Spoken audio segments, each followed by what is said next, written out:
The following slideshow includes graphic images of animal euthanasia.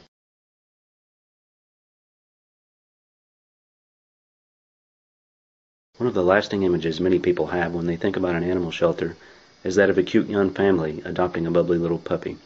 That's a story that is often repeated at the shelter operated by the Humane Society of Gregg County. A few days ago, Casey Foster and her 3-year-old daughter, Lindy, filled out papers so they could adopt Miss Priss, a Chihuahua mix. The reality, however, is that many animals never find a family, even if they have a few friends who stop by to visit and share some love. Clancy Wright, the operations manager of the local Humane Society, knows that many of the animals under her care will not find homes. She can also see the ones that will attract attention, such as this Yorkie that was adopted the same day it arrived. The quick adoption is the fairy tale ending, however. For many other animals at the Humane Society shelter, life is more lonely, and the story ends much differently. And the animals just keep arriving day after day. On this day, it was a litter of 11 puppies in 2 television boxes. They were cute and lovable, as are most of the animals in the cages and kennels at the animal shelter. There are others, however, that aren't considered adoptable. They're either too old or too mean to be taken home, and they will be put down. Due to space limitations at the shelter, even animals that might make good pets are fated to die unless they are saved by other groups who will try to keep them housed until a family can be found. One of the realities that Wright faces each day is the selection process. By 8 a.m., she is taking stock of the shelter's animals and determining which ones can be kept and which ones must die to make way for dozens of new animals that will surely arrive. The process starts with Humane Society Executive Director Roxanne Hudson helping Wright make one final scanner check.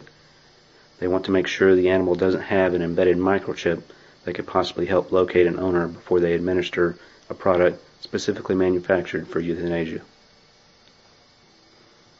At each step, shelter employees offer comfort to the animals. They speak calmly and lovingly to the dogs and cats as the injection is administered. The caring continues until the animal goes limp. Every day, 25 to 30 animals will be put to death. People often use euphemisms for this fate, but the fact is that for all the kindness and care that employees of the shelter show each animal, many will die on an average business day.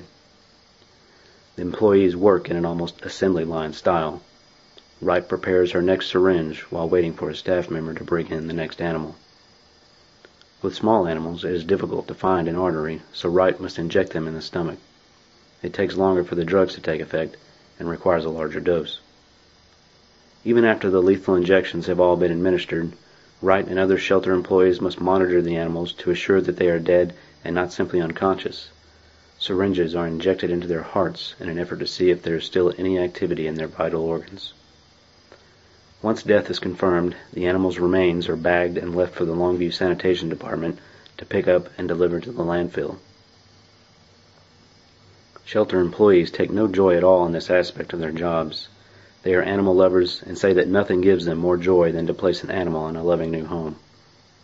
But the fact remains that without the daily process of sending 2 to 3 dozen animals to their deaths, the Humane Society of Gregg County simply would be overrun with the animals arriving each day. Unwanted litters, abused pets, abandoned animals, and other sad stories overwhelmingly lead to a similar ending. There are plans for a new shelter to be built in Longview, but even that won't solve the problem. At the rate that animals arrive on the doorstep, a new facility would undoubtedly reach capacity in a short time, and the assembly line would have to continue. The real solution is going to have to involve the people of East Texas and their attitudes toward the reproduction of unwanted animals. Until people take a more responsible approach to their stewardship over animals, the fairy tale endings will always be clouded by the grim realities of death.